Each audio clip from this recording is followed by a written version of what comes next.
Praise the Lord. आप सभी को जय मसीह की। मेरे प्रियो, परमेश्वर का जीवित वचन पास्टर अंकित सजवान के साथ में सुने कि कैसे परमेश्वर का वचन हमारे जीवन में कार्य करता है। मैं आशा करता हूं कि इस मैसेज के द्वारा परमेश्वर आपके जीवन में कार्य करेगा। तो आइए हम परमेश्वर के वचन को पूरा सुने पास्टर अंकित सजवान के साथ में। All right, let's see something powerful. Are you ready? कुछ शक्तिशाली देते हैं। See, there is a lot of comparison between Adam and the last Adam, that's Jesus. Can you put 1 Corinthians 15:45? बहुत तुलना की गई है आदम में, जो पहला आदम था, और आखिरी आदम यीशु मसीह में। पहला कुरिन्थियों 15 उसका 45। 1 Corinthians 15:45. Hallelujah. ऐसा लिखा भी है कि प्रथम मनुष्य अर्थात आदम जीवित प्राणी बना और अंतिम आदम जीवनदायक आदमी बना। Did you see the note language? Jesus is called the last Adam.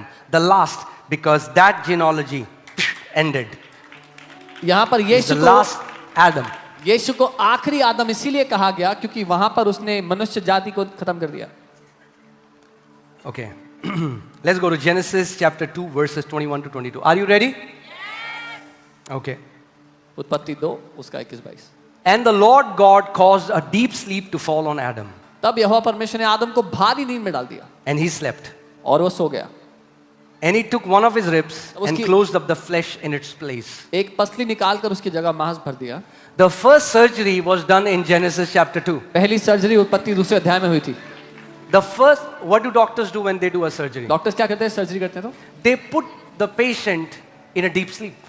Patient को गहरी नींद में डालते हैं। How? कैसे? By giving anesthesia. एनेस्थीसिया देके। They learned it from somewhere. कहीं से सीखा था उन्होंने।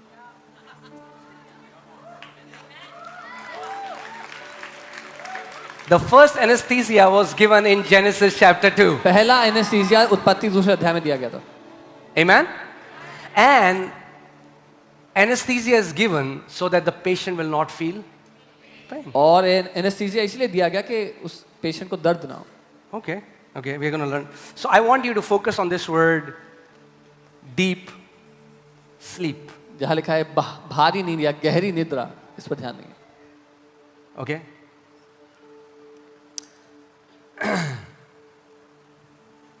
Not every deep sleep will give you your wife. हर एक गहरी नींद आपको आपकी पत्नी नहीं देगी लाके। It's good to have deep sleep. अच्छा है गहरी नींद सोना।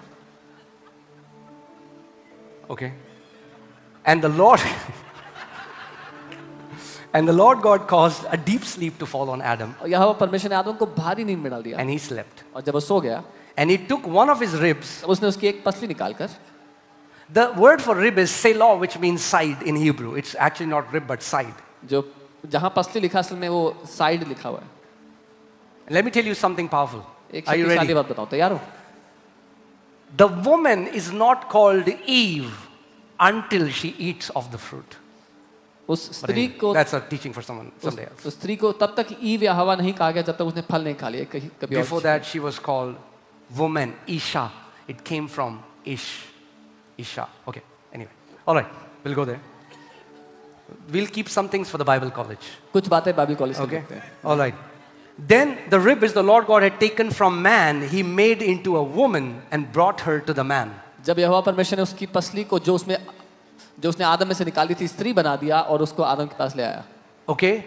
And what did God call her? What did Adam call her? आदम ने क्या कहा उसको? Adam didn't call her. Woman. Woman. Wo, man. Because she came from the womb of man. उसको वुमन कहा क्योंकि वो उस आदम के गर्भ में से आई है।